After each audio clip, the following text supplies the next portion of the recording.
آج جو ہماری تلاوت کا آغاز ہوا وہ 13ویں پارے کے نصف سے تلاوت کا آغاز ہوا، اور اس میں شروع میں یہ بات آئی کہ جو مومنین ہیں وہ اپنے رب کی رضامندی کے لیے صبر کرتے ہیں اور نمازوں کو برابر قائم رکھتے ہیں، اور جو کچھ ہم نے انہیں دے رکھا ہے اسے کھلے اور چھپے خرچ کرتے ہیں۔ یہ مومنین کی مثال بتائی جا رہی ہے۔ اور یہاں پر ایک اور نقطہ جو بہت اہم ہے وہ رب العالمین بیان کرتے ہیں کہ برائی کو بھی بھلائی سے ٹالتے ہیں۔ جب ان کے ساتھ کوئی مسئلہ ہوتا ہے، کوئی ان کو پریشان کرتا ہے، کسی مصیبت کے اندر آ جاتے ہیں، کوئی ان کے اوپر کوئی زور اور زبردستی کرتا ہے، کوئی جاہل ان کے سامنے آ جاتا ہے، تو یہ جو مومنین ہیں یہ اس برے کام کا جواب برائی سے نہیں دیتے، برے کام کا جواب برائی سے نہیں دیتے، بلکہ اس برے کام کا جواب بھلائی کے ساتھ دیتے ہیں۔ اور قرآن کے اندر ایک جگہ آتا ہے کہ ادفع باللتی ہی احسن، کہ یہ جو برائی ہے اس کو دور کرو احسن طریقے سے، محبت کے ساتھ۔ پھر اس کے بعد یہاں آگے چل کر یہ بات آئی کہ اللہ ہی ہے جو رزق کو جس کو چاہتا ہے وہ رزق فراواں عطا کر دیتا ہے۔ جس کا اللہ رب العالمین رزق کشادہ کرنا چاہے کوئی اس کے رزق کو کم نہیں کر سکتا۔ یہ اللہ کے ہاتھ کے اندر ہے، وہ جس کو چاہے جتنا چاہے وہ دے دے۔ اور ایک حدیث قدسی میں آتا ہے کہ اگر یہ ساری دنیا کے انسان، اس کا مفہوم اس طرح کا ہے کہ یہ ساری دنیا کے لوگ، یہ جنات اور انسان سب جمع ہو جائیں اور یہ سب مل کر اللہ رب العالمین کے فرما بردار ہو جائیں، تو اس فرما برداری کی وجہ سے اللہ رب العالمین کی بادشاہت کے اندر کوئی اضافہ نہیں ہوگا۔ یہ سارے کے سارے اگر مل کر فرما بردار بھی بن جائیں تو اس کی بادشاہت کے اندر کوئی اضافہ نہیں ہوگا۔ اور اگر یہ سارے جنات اور انسان یہ سارے کے سارے مل کر نافرمان ہو جائیں، اس کی نافرمانی کریں، تو اللہ تعالی کی بادشاہت کے اندر ذرہ برابر بھی کوئی کمی نہیں ہوگی، چاہے یہ فرما برداری کریں یا چاہے یہ نافرمانی کریں۔ اور یہ جتنے بھی جنات ہیں، جتنے بھی انسان ہیں، ان سب سے یہ کہا گیا اگر یہ سارے کے سارے مل کر اللہ ان کو رزق عطا کر دے تو اس کے رزق عطا کرنے میں اللہ کی بادشاہت، اللہ کے رزق کے اندر کتنی کمی ہوگی۔ اللہ مثال دیتے ہیں کہ اس کی مثال ایسی ہے کہ جیسے سوئی کو سمندر کے اندر ڈالو اور پھر اس کو نکالو، تو جتنا کم سمندر ہوگا اللہ کے خزانوں کے اندر صرف شاید اتنی کوئی کمی آئے۔ اللہ کے خزانوں میں کوئی کمی نہیں آتی، اس لیے جو رزق ہے یہ اللہ رب العالمین کے ہاتھ کے اندر ہے۔ اور میں اکثر اس کے حوالے سے بیان کرتا ہوں کہ ہم اس رزق کی کمائی کو، یہ جو ہم کمائی کرتے ہیں، اس کو ہم سمجھیں کہ یہ کمائی کس طریقے سے میرے اور آپ کے لیے فائدہ مند ہو سکتی ہے۔ ہم چاہتے ہیں کہ ہمارے رزق میں برکت ہو جائے، ہم چاہتے ہیں نا رزق میں برکت ہو جائے، کیا خیال ہے؟ کوئی چاہتا ہے کہ رزق میں برکت نہ ہو؟ سبھی چاہتے ہیں۔ اب یہ جو رزق میں برکت ہے اس کی مثال میں آپ کو اس طرح دیتا ہوں کہ اگر ہم رزق میں برکت چاہتے ہیں تو کون سا ایسا کام ہے جو ہمیں کرنا چاہیے؟ کون سا ایسا کام ہے؟ پہلا کام، وہ جو پہلا کام ہے رزق میں برکت کے لیے وہ یہ ہے کہ جو آپ کا رزق ہو وہ حلال ہو، حرام نہ ہو، لقمہ حرام کا نہ آئے، یہ لقمہ حلال کا ہو، یہ کمائی جو ہے یہ حلال کی ہو، اس میں جھوٹ نہ ہو، اس میں فریب نہ ہو، اس میں دغا نہ ہو، اس میں دھوکہ نہ ہو، یہ حلال کے اوپر ہو۔ تو اگر یہ حلال رزق کم بھی ہوگا تو اللہ تعالیٰ اس حلال رزق کے اندر برکت عطا فرما دیں گے، اور حرام اتنا زیادہ بھی ہو اور ضرورت اتنی ہو تو یہ اتنا حرام رزق اتنی ضرورت کو بھی پورا نہیں کرتا۔ اس کی مثال کس طریقے سے ہے؟ اس کی مثال یہ ہے کہ دیکھیں یہ میرے ہاتھ میں یہ ایک لاسٹک ہے، ٹھیک ہے۔ حلال رزق کی مثال ایسی ہے کہ اگر حلال رزق کم ہے اور ضرورت زیادہ ہو گئی تو اللہ تعالیٰ اس حلال رزق کو اس طریقے سے کھینچ دیتا ہے، یہ دیکھیں نا، کھینچتا چلا جا رہا ہے۔ آپ کی تنخواہ 30,000 ہے، آپ کی ضرورت 80,000 90,000 1 لاکھ کی ہو گئی ہے، لیکن رزق آپ کا حلال ہے، اللہ تعالیٰ اس 30,000 کو اندر ایسی برکت دے دیتا ہے کہ وہ آپ کی بہت ساری ضروریات اس میں پوری ہو جاتی ہیں۔ لیکن حرام رزق جو ہے اس کے اندر برکت نہیں ہوتی۔ تو میرے بھائی اس رزق کے اندر برکت کے لیے سب سے پہلی اور بنیادی چیز یہ ہے کہ رزق کے اندر برکت کے لیے کہ ہم حلال رزق کمائیں۔ دوسری بنیادی چیز یہ ہے کہ جو رزق میرے اور آپ کے پاس آتا ہے ہم اس کے اندر کیا کرتے ہیں، مہینے کے اندر اس کی تقسیم کر دیتے ہیں کہ یہ کرائے کا اس کے اندر ضرورت ہے، یہ میڈیکل کی ضرورت ہے، یہ کرائے کے میڈیکل یوٹیلیٹی بلز کی ضرورت ہے، یہ ملازمین کی تنخواہ ہے، فلاں ہے فلاں ہے فلاں ہے، ان چیزوں کے اندر اپنی تنخواہ کو ہم توڑ دیتے ہیں۔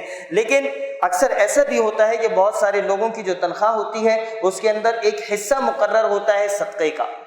اب جیسے ہی تنگی آئی ہم نے سب سے پہلے جو دروازہ بند کر دیا وہ صدقے کا دروازہ بند کر دیا۔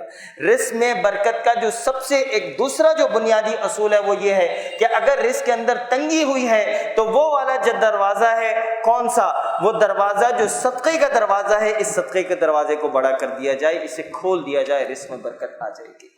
اللہ رزق میں برکت اس دروازے سے بھیجتا ہے۔ تیسری بات کہ رزق میں اگر ہم برکت چاہتے ہیں کہ ہمارے رزق کے اندر فراوانی ہو، برکت ہو، تو جو اس کی تیسری بات ہے وہ یہ ہے کہ جو اپنا کام شروع کریں وہ صبح سویرے شروع کریں۔ اللہ نے جو آسمان اور زمین بنائے ہیں، یہ آسمان و زمین کا جو نظام اللہ نے بنایا ہے وہ یہ ہے کہ وَجَعَلْنَا اللَّيْلَ لِبَاسًا وَجَعَلْنَا نَوْمَكُمْ سُبَاتًا، اللہ نے یہ رات جو بنائی ہے یہ لباس ہے، اللہ نے یہ جو رات اور یہ جو نیند ہے یہ تمہارے لیے سکون کے لیے ہے، اور وَجَعَلْنَا النَّهَارَ مَعَاشًا، اور یہ جو اللہ نے دن بنایا ہے یہ معیشت کے لیے بنایا ہے۔ اب ہم کیا کرتے ہیں کہ ہم اپنے دن کو دیر سے شروع کرتے ہیں، حالانکہ اللہ کا جو نظام ہے وہ یہ ہے کہ صبح سویرے دن شروع ہو جاتا ہے، سارے جاندار، سارے چرند، سارے پرند صبح پھوٹتے ہی، صبح پہلی کرن کے آتے ہی یہ سارے پرندے نکل جاتے ہیں، یہ سارے جاندار نکل جاتے ہیں، سارے حیوان کمانے کے لیے نکل جاتے ہیں۔ کیوں کہ اللہ تعالیٰ نے معاش کے لیے دن کو مقرر کیا ہے، اور اسی لیے اللہ کے نبی صلی اللہ علیہ وسلم نے دعا کی کہ اللہم بارک لامتی فی بکورہا، اے اللہ میری امت کی صبح میں برکت عطا فرما دے۔ اور اللہ کے نبی صلی اللہ علیہ وسلم نے ایک اور بات کی کہ اللہ تعالیٰ طلوع فجر سے لے کر طلوع شمس تک، طلوع فجر سے لے کر طلوع شمس تک رزق کو بانٹتا ہے، رزق کو اللہ تعالیٰ بانٹتا ہے۔ تو میرے بھائی ذرا آپ یہاں پہ سمجھیں کہ جس وقت اللہ تعالیٰ رزق کو بانٹ رہا ہوتا ہے تو اس وقت یہ کراچی والے کیا کر رہے ہوتے، کیا کر رہے ہوتے، سو رہے ہوتے۔ یہ جو صبح کا وقت ہے جس وقت اللہ رزق کو بانٹ رہا ہے تو کراچی کی معیشت، ملک کی معیشت اگر تباہ ہے، ہم بڑی بڑی کمپنیاں بڑی بڑی اسٹریٹجیز بناتی ہیں کہ اپنے پروفٹ کو کس طریقے سے انکریز کیا جائے، لیکن یہ جو اللہ کا قانون ہے وہ یہ ہے کہ صبح کام شروع کیا جائے۔ یہ تیسری چیز تھی۔ پہلی چیز یہ تھی کہ حلال رزق ہو، دوسری چیز کیا تھی کہ صدقے کا دروازہ ہمیشہ آپ کے ہمارے رزق کے اندر کھلا رہے، تیسری چیز کہ صبح سویرے اٹھ کر کاموں کو شروع کریں، چوتھی چیز رزق کے اندر برکت کی کیا ہے کہ اللہ رب العالمین سے استغفار کریں کہ جو ہمارے گناہ ہیں، جو ہم نے گناہ کر لیے ہیں، اے اللہ ان گناہوں کو معاف کر دے۔ کبھی کبھی یہی ہوتا ہے کہ ہمارے گناہ جو ہوتے ہیں وہ ہمارے رزق کے اندر حائل ہو جاتے ہیں۔ اللہ سے استغفار کریں، جو اللہ سے استغفار کرتا ہے اللہ تعالیٰ ان کے رزق کو بڑھا دیتا ہے، ان کے رزق کو بڑھا دیتا ہے۔ سورۃ النوح کے اندر آگے یہ بات آئے گی کہ فَقُلْتُ اسْتَغْفِرُوا رَبَّكُمْ إِنَّهُ كَانَ غَفَّارًا، کہ یہ کیا ہے، جب یہ اللہ سے مانگتے ہیں، مغفرت مانگتے ہیں کہ معاف کر دو، يُرْسِلِ السَّمَاءَ عَلَيْكُمْ مِدْرَارًا، وَيُمْدِدْكُمْ بِأَمْوَالٍ وَبَنِينَ وَيَجْعَلْ لَكُمْ جَنَّاتٍ وَيَجْعَلْ لَكُمْ أَنْهَارًا۔ اللہ نے یہاں پر یہ بات کی ہے کہ جو اللہ سے مغفرت طلب کرتے ہیں، اس سے توبہ کرتے ہیں، اللہ رب العالمین آسمانوں سے بھی اور زمین سے بھی اللہ تعالیٰ ان کو رزق فراوان عطا کرتا ہے، ان کی اولاد کے اندر بھی اللہ رب العالمین برکت دے دیتا ہے۔ اسی لیے یہ چوتھی چیز ہے کہ رزق میں برکت آتی ہے۔ اور پانچویں چیز یہ ہے کہ جو اللہ نے جو مجھے اور آپ کو جو چیز سیکھنے کا مجھے اور آپ کو موقع ملا ہے، ہم اس کو آگے کی طرف بڑھائیں۔ بلغوا عنی ولو آیا، کوئی ایک آیت قرآن کی بھی تم نے سیکھ لی ہے، اس کے تم آگے تبلیغ کرو۔ جب ہم اللہ کے کاموں کے اندر لگ جائیں گے، جب ہم اللہ کی مدد کرنے لگ جائیں گے، یہ تبلیغ کے کام میں لگیں گے، اس دعوت کے کام میں لگیں گے، تو اللہ رب العالمین میرے اور آپ کے کام میں لگ جائے گا۔ سورہ محمد میں یہ بات آتی ہے آگے چل کر کہ ان تنصروا اللہ ینصرکم، تم اللہ کی مدد کرو، اللہ تمہاری مدد کرے گا۔ یہ 5 چیزیں رزق میں برکت کے لیے بڑی اہم ہیں۔ اس کے بعد آگے چل کر یہ بات آئی، یہ جو رزق میں برکت کی دعا 26ویں آیت سورۃ الرعد کی، اس کے بعد 28ویں آیت کے اندر یہ بات آئی کہ جو ایمان لانے والے ہیں، الذین آمنوا وتطمئن قلوبهم بذکر اللہ، الا بذکر اللہ تطمئن القلوب۔ در حقیقت اطمینان قلب کس چیز کے اندر ہے؟ اللہ کے ذکر کے اندر ہے۔ الا بذکر اللہ تطمئن القلوب۔ دیکھیں یہاں پر میں آپ کو ایک اور بات سمجھاؤں کہ ایک آرام ہے اور ایک سکون ہے، ایک آرام ہے اور ایک سکون ہے۔ آپ نے گاڑی خرید لی تو آپ کو شاید اس سے آرام مل جائے، آپ کے گھر میں قالین ہے، آپ کے گھر میں بستر ہیں، نرم و گرم بستر ہیں، آپ کو ہو سکتا ہے آرام مل جائے، ٹھیک ہے۔ آپ کا بہت بڑا گھر ہے، آپ کے گھر میں اے سی ہے، ہو سکتا ہے آرام مل جائے۔ لیکن یہ ساری کی ساری چیزیں جتنی بھی ہیں، یہ گاڑی، یہ بنگلہ، یہ کوٹھی، یہ صوفے، یہ فرنیچر، یہ ساری جو چیزیں ہیں یہ مادہ ہیں، مادہ مٹیریل ہے۔ یہ چیزیں آرام تو دے سکتی ہیں، لیکن یہ چیزیں کیا نہیں دیں گی؟ سکون نہیں دے سکتی۔ ان چیزوں میں سکون نہیں ہے۔ آپ کو ایسے کتنے لوگ ملیں گے کہ جو ارب پتی ہیں لیکن ان کے پاس سکون نہیں ہے۔ ہمارے ایک دوست ہیں، وہ نیورو فزیشین ہے آغا خان ہسپتال میں۔ ہم ایک جگہ لیکچر پہ جا رہے تھے تو میں نے ان سے پوچھا کہ ڈاکٹر صاحب یہ بتائیے کہ آپ کا جو کیریئر ہے، اتنا جو بڑا کیریئر آیا میڈیکل میں، کب آپ کو بہت شدید غم ہوا، بہت صدمہ ہوا؟ تو انہوں نے مجھے 2 واقعات بتائے۔ ان میں سے ایک بات یہ بات انہوں نے بتائی کہ ان کے پاس ایک مریض آیا جس کی 28 فیکٹریاں تھیں۔ کتنی تھیں؟ 28۔ وہ جو مریض تھا وہ ان کے سامنے رو رہا تھا۔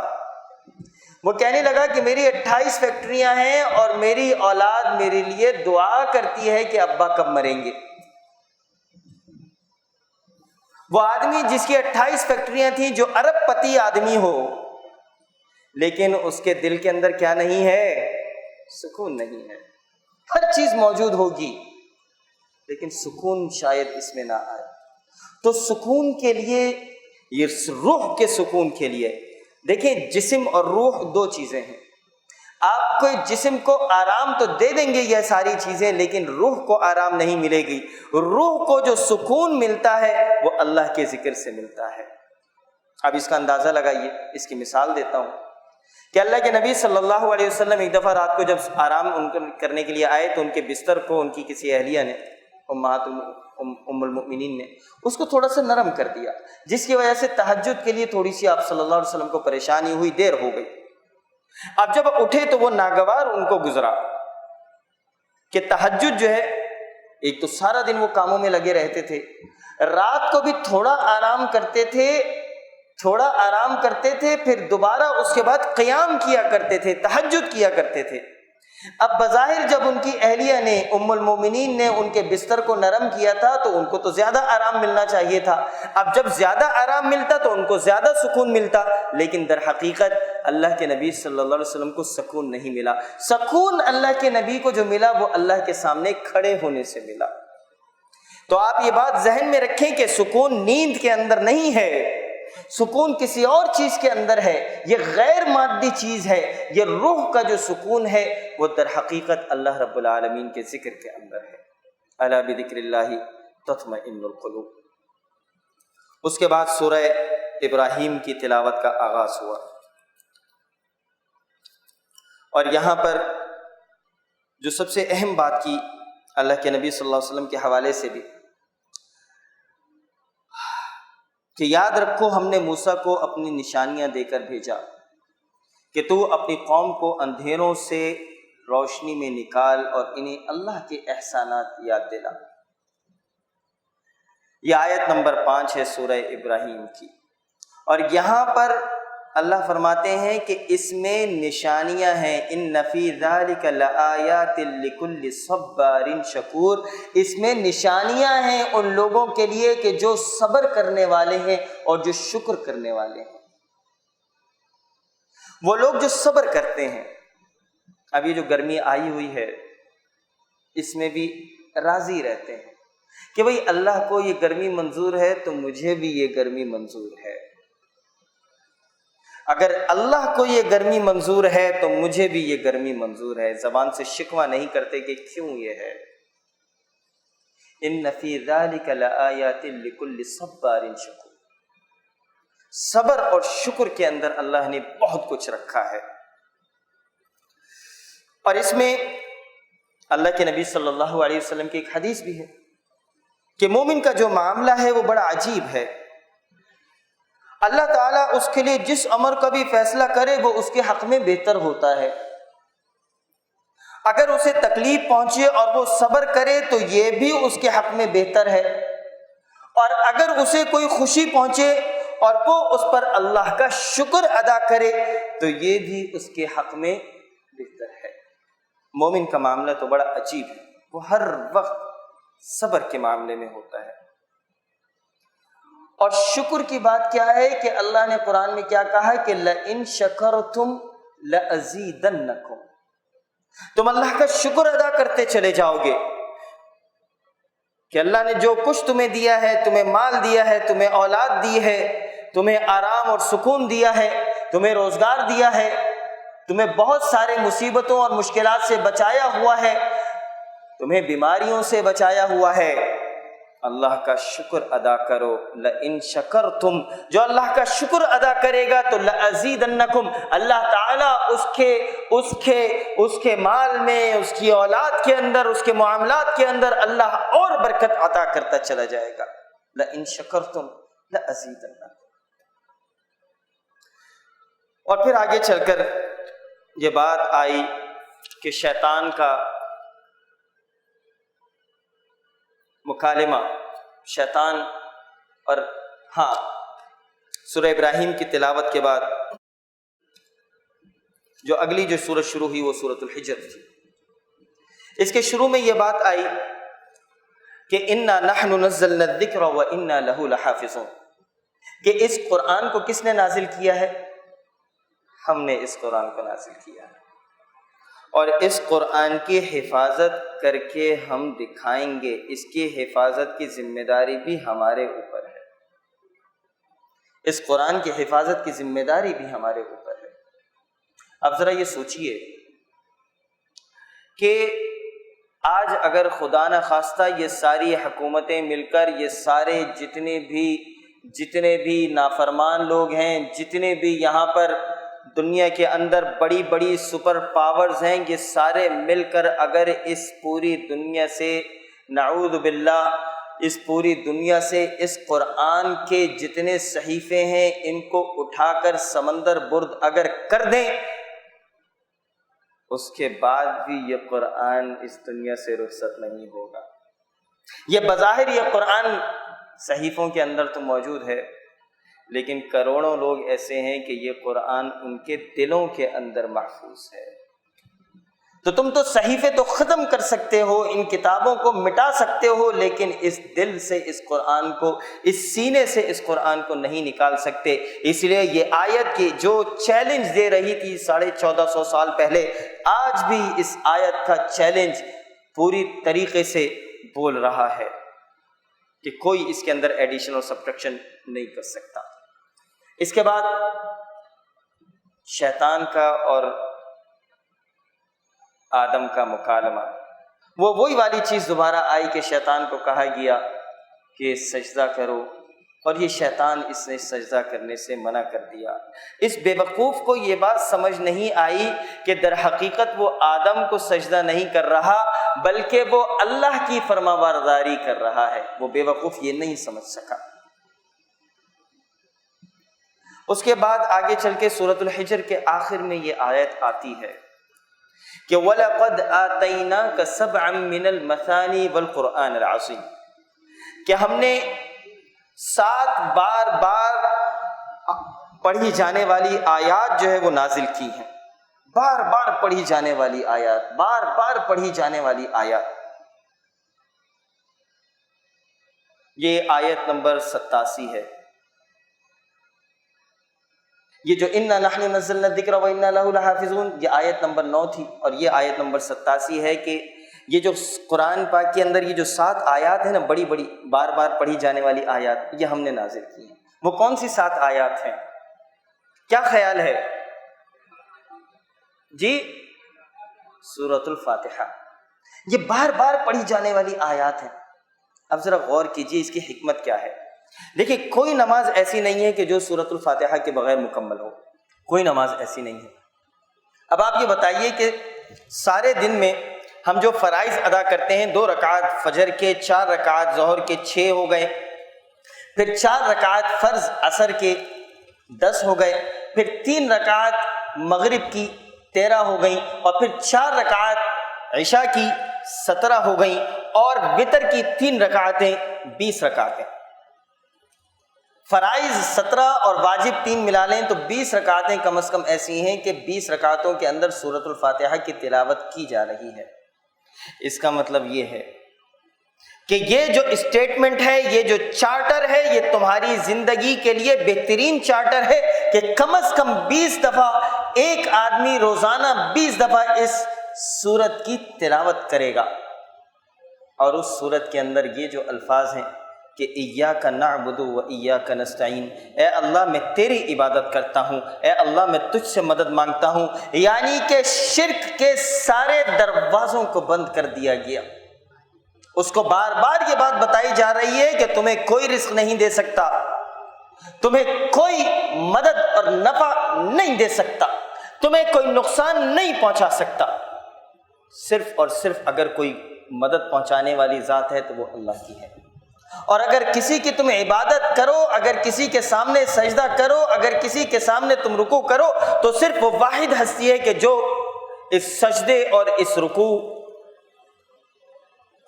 کے قابل ہے۔ یہ صرف ایک واحد ہستی ہے، صرف اسی کے لیے ہے۔ بار بار یہ سورۃ الفاتحہ کروائی جا رہی ہے، اور پھر کہا جا رہا ہے کہ اہدنا الصراط المستقیم، اے اللہ مجھے سیدھے راستے پر چلا دیجئے، ان لوگوں کے راستے کے اوپر جن کے اوپر تو نے انعام نازل کیا۔ بولتے ہیں کہ اے اللہ ان لوگوں کے راستے پر جن پر تیرا انعام ہوا، جن پر تیرا فضل ہوا، جو تیرے پسندیدہ بندے ہیں، تیرے انبیاء، تیرے صدیقین، تیرے شہداء اور تیرے صالحین بندوں کے اندر اے اللہ تو ہمیں شامل کر دے۔ جس طرح تو نے ان کے اوپر انعام نازل کیا، اے اللہ تو ہمارے اوپر بھی انعام نازل کر دے۔ یہ سورۃ الفاتحہ ہے، بار بار پڑھائی جا رہی ہے۔ اس کا مطلب یہ ہے کہ اس سورت کو سمجھ کر پڑھنا، اس سورت کے اوپر عمل کرنا، یہ ایک چارٹر ہے جو ایک مومن کو دن میں 20 دفعہ کم از کم پڑھنے کے لیے کہا گیا ہے۔ میں سنتوں کی اور نوافل کی میں بات ہی نہیں کر رہا ابھی۔ اگر اس کو ہم ملا لیں تو یہ کم از کم یہ 50 رکعتیں، 50 دفعہ سورۃ الفاتحہ کی تلاوت ہے ایک دن کے اندر، ایک دن کے اندر۔ پھر اس کے بعد سورۃ النحل کی تلاوت شروع ہوئی، اور سورۃ النحل کی تلاوت میں یہ بات آئی کہ وَإِن تَعُدُّوا نِعْمَةَ اللَّهِ لَا تُحْصُوهَا، وَإِن تَعُدُّوا نِعْمَةَ اللَّهِ لَا تُحْصُوهَا۔ یہ سورۃ النحل کی 18ویں آیت ہے کہ تم اللہ کی نعمتوں کو گننا چاہو، وہ جو نعمتیں جو اللہ نے یہاں کی ہوئی ہیں، ان نعمتوں کو تم اگر کاؤنٹ کرنا چاہو تو تم ان کو مل کر، تم سب مل کر بھی ان کو نہیں کاؤنٹ کر سکتے۔ تم سب مل کر بھی اس کو نہیں کام کر سکتے، تم نہیں گن سکتے، اس کی اتنی نعمتیں ہیں، وہ اپنی نعمتوں کا ظہور میرے اور آپ کے اوپر کر رہا ہے۔ یہ نشانیاں ہیں اللہ رب العالمین کی۔ اور اس سورۃ النحل کے اندر کتنی جگہوں کے اوپر یہاں پر یہ بات آتی ہے کہ ان فی ذلک لآیات لقوم یتفکرون، ان فی ذلک لآیات لقوم یعقلون، ان فی ذلک لآیات لقوم یتفکرون، ان فی ذلک لآیات لقوم یسمعون۔ کہیں لآیات ہیں اور کہیں لآیت، کہ ان کے اس میں تمہارے لیے، اس قوم کے لیے کہ جو عقل رکھتے ہیں ان کے لیے نشانیاں ہیں، اس کے لیے نشانیاں ہیں، اس قرآن میں ان کے لیے نشانیاں ہیں جو فکر والے ہیں، ان کے لیے نشانیاں ہیں جو ذکر کرنا جانتے ہیں۔ یہ قرآن، اس میں ان کے لیے نشانیاں ہیں۔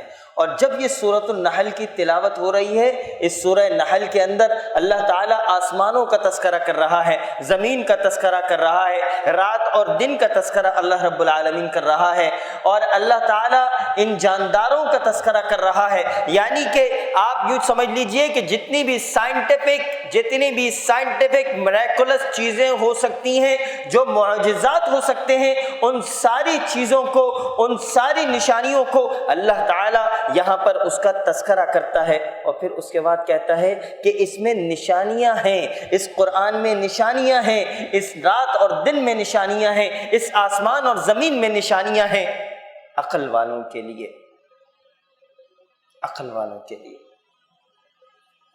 اور پھر اللہ نے ایک مثال بھی دے دی، اور وہ مثال کیا تھی؟